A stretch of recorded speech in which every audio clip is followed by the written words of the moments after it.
সুপ্রভাত বন্ধুরা, আজকে হচ্ছে সোমবার, জানুয়ারির 20 তারিখ। সকালবেলা ব্লগ শুরু করলাম। থাইরয়েডের ওষুধটা খেয়ে ছাদে চলে এসেছি। আর এখন গাছপালায় জল দেব।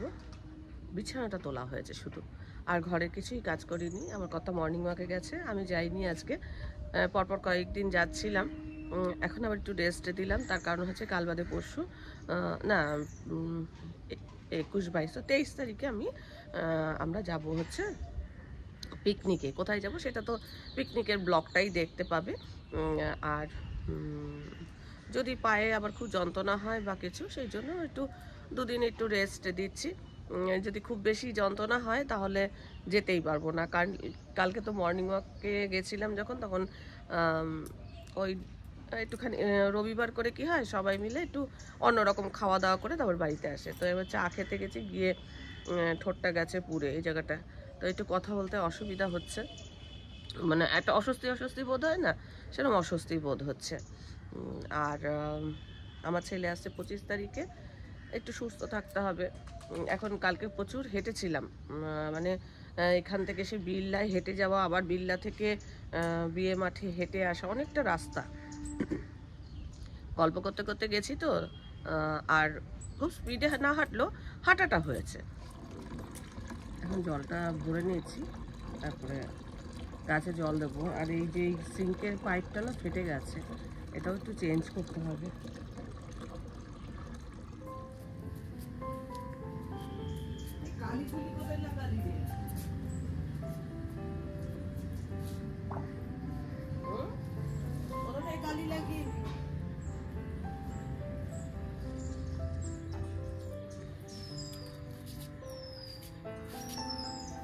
সব গাছগুলোকে ছেটে দিচ্ছি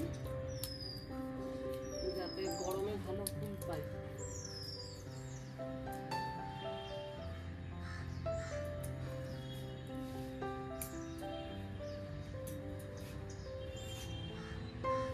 একদম মায়া করলে হবে না, কেটে দিতে হবে।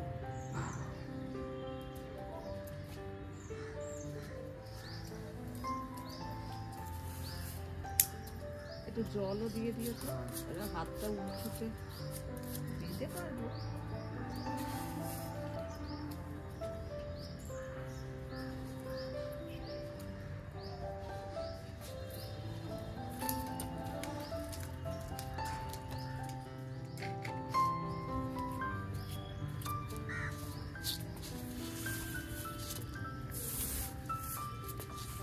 ছাদটা একটু ঝাড় দিতে হবে, ছাদটা একটু ঝাড় দিতে হবে।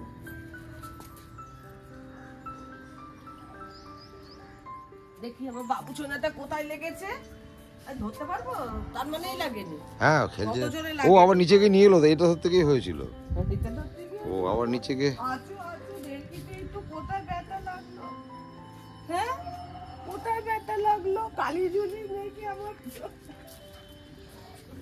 গাছে জল দেওয়া থেকে গাছ ছাঁটা সবই হয়ে গেছে। এখন নিচে চলে এসেছি। খালি পেটে তো ধরো থাইরয়েডের ওষুধটা খাই, আধ ঘন্টা কিছু খাওয়া যায় না। তাই কি করি বলো তো, ওই ফাঁকে বিছানা তোলা বলো, গাছে জল দেওয়া বলো, এই কাজগুলোকে সেরে ফেলি। আর এখন আমি গরম জলে লেবু দিয়ে খাবো। মধু নেই, তোমাদের আগের দিনই বলছিলাম তো। গরম কদিনের মধ্যে হয়তো পড়ে যাবে, আর আনছি না, মধু আনছি না, শুধু লেবুর রসই গরম জলে খাচ্ছি।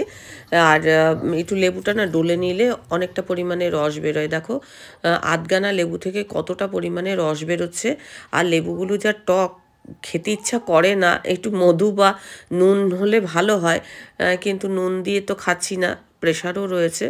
ওই শুধু গরম জলে লেবুর রস, এইটাই দেখো কতটা লেবুর রস বেরোলো। আজকাল আবার কি হয়েছে, টক বেশি আমি খেতেও পারি না।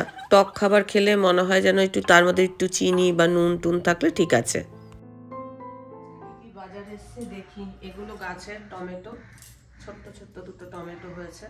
তাও বললাম একটু টমেটো নিয়ে আসছে, গাছের কাঁচা লঙ্কা, আদা, এগুলো বের করে রেখেছি। আজকে আর কি যা রান্না হবে, এনেছে পালং শাক, কড়াইশুঁটি নাকি সস্তায় পেয়েছে, কড়াইশুঁটি নিয়ে এসছে, শাক আলু, আর এনেছে টমেটো। আর ফ্রিজে যা যা ছিল সেগুলো বের করেছি। মাছের মধ্যে কি এনেছে দেখি। একটা শাকালু ঠাকুর বাড়ি নিয়ে যেতে পারতে তো।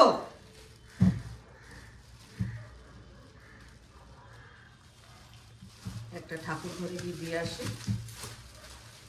ঠাকুরকে একটু দেখ। শিম, সেই ফিস্টের শিম। আজকে মনে মনে হয়েছে শিমটাকে রান্না করে শেষ করব, শিম ঝাল।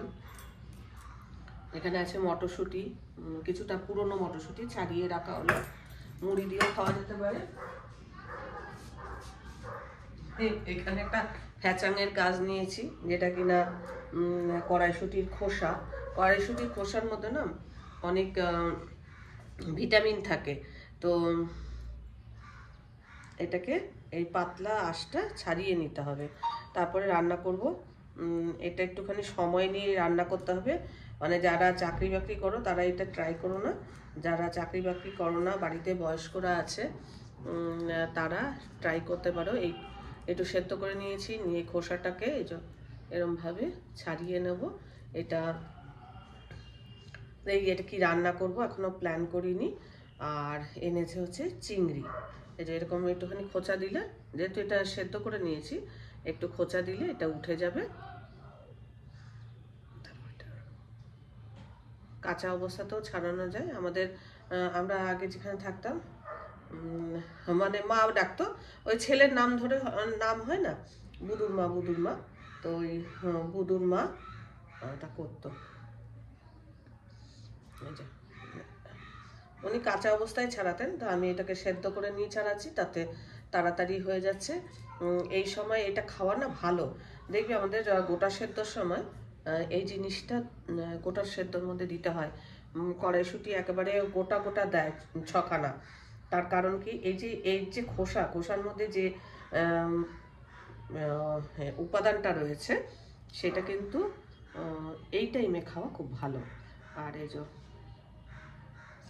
এরকমভাবে আমি ছাড়িয়ে নিয়েছি। কাজ করতে করতে, সমস্ত কাজ করতে করতে এটাকে ছাড়াচ্ছি। দিয়ে আসি।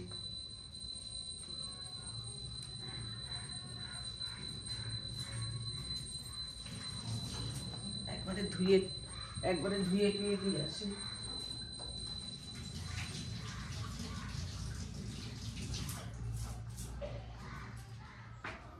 এর আগে একদিন কেটে নিয়ে গেছিলাম এই সাইডের গুলো, এবার এই সাইডের গুলো কাটি।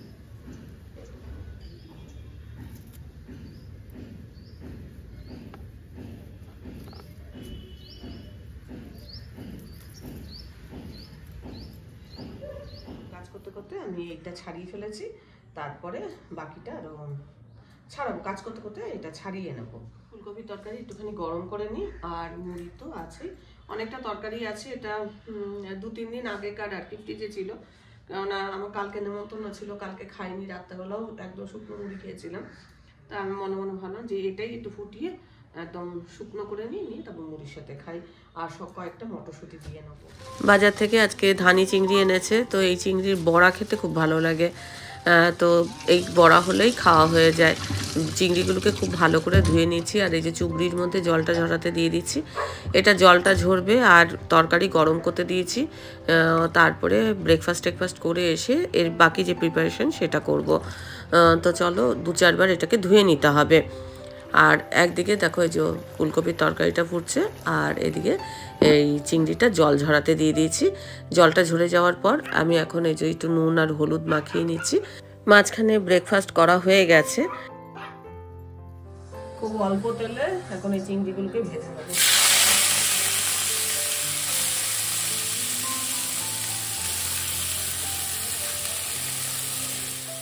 এরম ভাজা করে নিলে না চিংড়ির বড়াগুলো খুব খেতে ভালো হয়। তোমরা যদি কেউ ট্রাই করো এই রেসিপিটা, অবশ্যই কমেন্ট বক্সে পরে ফিডব্যাক দিও।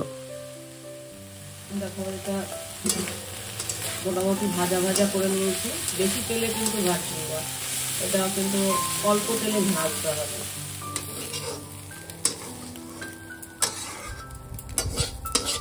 চিংড়িটা তো ভেজে রেখে দিয়েছি, এখন এই রান্নায় যা যা লাগবে সেগুলোকে রেডি করছি। কুচিয়ে নিয়েছি পেঁয়াজ, 8-10খানা রসুন কুচিয়েছি, কাঁচা লঙ্কা সবই কুচি কুচি করে দিচ্ছি। আর গাছ থেকে আমি ধনেপাতা নিয়েছি, সেগুলোকে কুচি করে নিয়েছি। কিছুটা চিংড়ির বড়াতে দেবো আর কিছুটা শিম ঝালে দেবো। আর শিম ঝালের জন্য একটু সর্ষে বেটে নিচ্ছি। এখানে দেখো শিম কাটা হয়ে গেছে, ধনেপাতা, কাঁচা লঙ্কা, রসুন, পেঁয়াজ এগুলোকে সব কুচি করে নিয়েছি। এখানে উচ্ছে জলে ভেজানো আছে, এখানে মটরশুঁটি আছে, এখানে আছে ওই যে খোসা। কাজ করতে করতে যতটা সম্ভব ছাড়াতে পেরেছি, এতটাই হয়তো দেওয়া হবে। আর এদিকে চিংড়ি ভেজে রাখা হয়েছে। এই হয়েছে কাজ। এখন রান্না আবার শুরু করব। আগে শিমটা করে নেবো, উচ্ছে করবো, বড়াটা পরে ভাজবো। এদিকে ছানা করে রাখা হয়েছে। এই হচ্ছে আজকের মানে কোটা বাটা। মোটামুটি তো সব কিছু রেডি করা হয়েছে। সবার আগে শিম ঝালটা করে নিচ্ছি। একটু কালো জিরে ফোড়ন দিয়ে শিমটা দিয়েছি। আর ওই যে কড়াইশুঁটির খোসাগুলো আমি ছাড়িয়েছিলাম না, সেগুলো ওর মধ্যে দিয়ে দিচ্ছি। আর এটা খেতেও মনে হবে যেন ওই শিমের মতো। আর কড়াইশুঁটির খোসার মধ্যে কিন্তু অনেক আয়রন আছে, ভিটামিন কে আছে, ডি আছে, আর আছে ভিটামিন এ। তো সেই জন্য এইগুলো আমরা তরকারিতে একটু আধটু দিয়ে খেতেই পারি। ফেলে দেওয়া জিনিস আমি তো ধরো কিছুটা পরিমাণ দিয়েছি, সবটা দিতে পারিনি, কেননা অতক্ষণ ছাড়ানো সম্ভব না। অল্প পরিমাণেই দিয়েছি, বোঝাও যাবে না, খেতেও কিন্তু ভালো লাগবে। শিম ঝালে বললামই সর্ষে বাটা দিয়ে করব, সর্ষে কাঁচা লঙ্কা একসঙ্গে বেটে নিয়েছিলাম। কি বলবো, আমি গ্যাস নিয়ে আমি বড় ঝঞ্ঝাটে বলেছি। একদম কম আঁচ করে যেই রান্নাগুলো করি সেই রান্নাগুলো কম আঁচ করতে পারছি না। কি হচ্ছে, গ্যাস অফ হয়ে যাচ্ছে। কোনো দিকে রান্না বান্না করছি, মানে খুবই ঝঞ্ঝাটে পড়েছি। যাই হোক, কোনো গতিকে এই যে শিমটা আবার জ্বাললাম, কথাকে বললাম, সেটা লেগে যাচ্ছে। অনেক টাকাই খরচা করে আর কি এটা সারাই করা হলো। অথচ এটা করলো, সেটা যদিও বলেছে যে ঠিকঠাক না হলে আমাকে ডাকবে। এই কম আঁচ করে না চাপা দিয়ে দিয়ে আমি কিছু রান্না করি, তাতে গ্যাসটাও কম করে প্লাস সুসিদ্ধ হয়। কিন্তু এখন এটা তো করা যাবে না, কমাতে গেলেই অফ হয়ে যাচ্ছে। আপনাকে এটাকে করতে হবে। এটার আবার ঝিকটা আবার নিয়ে গেল পাল্টালে করে, এটাতেই এটাকে চেঞ্জ করি, এটাতে রান্না করি। পেঁয়াজ কুচি, রসুন কুচি এই দুটো আগে দিয়ে দিলাম।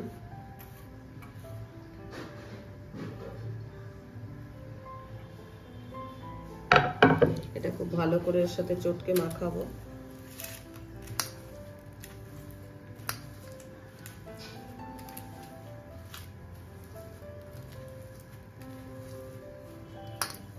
এবারে এর মধ্যে এই যে ধনেপাতার কুচি দিয়ে দিলাম, কাঁচা লঙ্কার কুচি দিয়ে দিলাম। এবার কালো জিরে দিয়ে দিচ্ছি এর মধ্যে।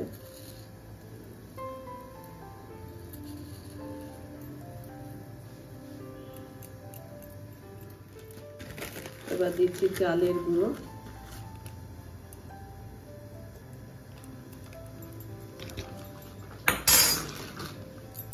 মাখিয়ে নেব।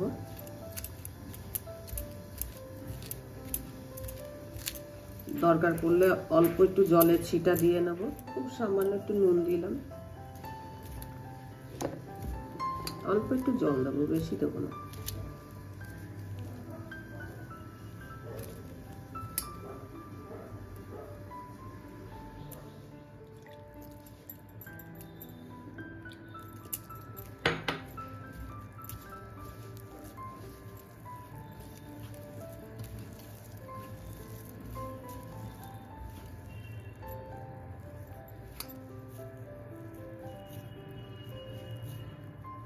এগুলো আগে গড়ে নিই, তারপরে মানে একটা সাইজ করে নিচ্ছি, তারপরে এগুলোকে বড়ার আকার দেব। বড়াগুলো গড়া হয়ে গেছে, এইভাবে আগে গড়ে নিলাম, তাহলে ভাজতে সুবিধা হবে। আর একটু চ্যাপটা চ্যাপটা করে নিয়েছি।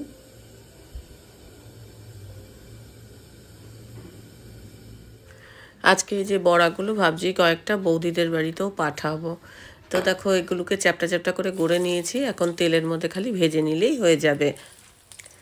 আর ডাল ভাতের সাথে খাও, শুধু শুধু খাও, আর চায়ের সাথে খাও, সবেতেই এই চিংড়ির বড়া কিন্তু খেতে ভালো লাগে। কম পয়সায় একটা সুস্বাদু খাবার কিন্তু।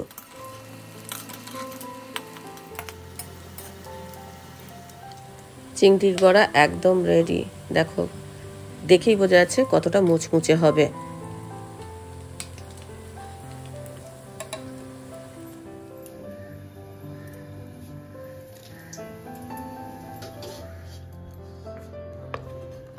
এই হচ্ছে কুচো চিংড়ির বড়া, এই হচ্ছে শিম ঝাল, সঙ্গে মটরশুঁটির খোসা, আর এখানে আছে উচ্ছের চচ্চড়ি। বিকেলের রান্নাটা আলাদা হবে, আর এটাই হচ্ছে এবেলার মেনু। এইটাও করেছি যে পালং দিয়ে। গান গাইছে। এখন বাজে পাক্কা 7টা। যাচ্ছি হচ্ছে দাদা বৌদিদের বাড়িতে। দুপুরবেলাও চিংড়ির বড়া দিতে গেছিল। বৌদি এবার বলেছে যে অনেকদিন দেখা সাক্ষাৎ নেই, একদিনে এসো গল্প করার জন্য এসো। তো আমার দুপুরবেলা ঘুমিয়েছি, আজকে এডিটিং এর কাজ করিনি, আর বিকেলের থেকে একটুখানি পেন হচ্ছিল, তাই একটু মুডটা খারাপ আছে আমার।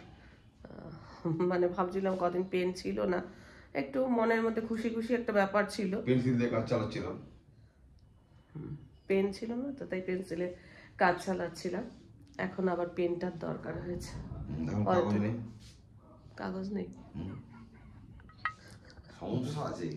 সমস্যা, সত্যি সমস্যা আছে, তাই মুডটা খুব খারাপ হয়ে গেছে আজকে বিকেলের পর। আর কি বিছানা থেকে যখন উঠছি তখন খুব পেন হচ্ছিল। আমরা এই যে বললাম দাদা বৌদিদের বাড়িতে এসেছি, এই যে বৌদি কি করেছে সেই জন্য বৌদি আবার খবর দিয়েছিল। শরীর খারাপ নিয়েও আমি চলে এলাম, খাওয়ার লোক বেশ মহতি লোক। ঠিক আছে, যাই হোক। এই যে কিসের, এটা কিসের বড়া? মাছের বড়া। এই যে এখানে আপনাদেরটাও নিয়ে আসি, হ্যাঁ হাতেই নি। সঙ্গে আছে কফি। বৌদি আর তোমার নামটা তো আমার জানা হয়নি গো। সংগীতা, সংহিতা। আচ্ছা, এই যে সংগীতা। আচ্ছা আচ্ছা, হ্যাঁ সংগীতা। দুজনে, হ্যাঁ, তো দুজনে মিলে এখন রিহার্সাল দেবে। সরস্বতী পুজোর কি গান টান হবে, সেই রিহার্সাল দেবে। আমি গান শোনাতে হবে তো। হ্যাঁ হ্যাঁ, তো আমি এখানে একটুখানি বসে বসে শুনবো, আর দাদারও একটু বাইরে গেছে। আর নাও করো, আপনার আবর্জনা পুড়িয়ে ফেলে আগুন জ্বালো, আগুন জ্বালো, একলা রাতের অন্ধকারে আমি চাই পথের আলো, আগুন জ্বালো, আগুন জ্বালো, তুমি অন্ধকারে সত্য মঙ্গল প্রেমময়, তুমি ধ্রুবজ্যোতি, তুমি অন্ধকার। সাথে সাথে আমিও একটুখানি গলা মেলাচ্ছিলাম। আর এখন ও করবে সরস্বতী বন্দনা, একটু সরস্বতী বন্দনা দেখে তারপর বাড়ি যাবো। মটর পালং, রুটি আর গুড় দিয়ে আজকে ডিনারটা সারবো, আর তারই সঙ্গে ব্লগটাও শেষ করব।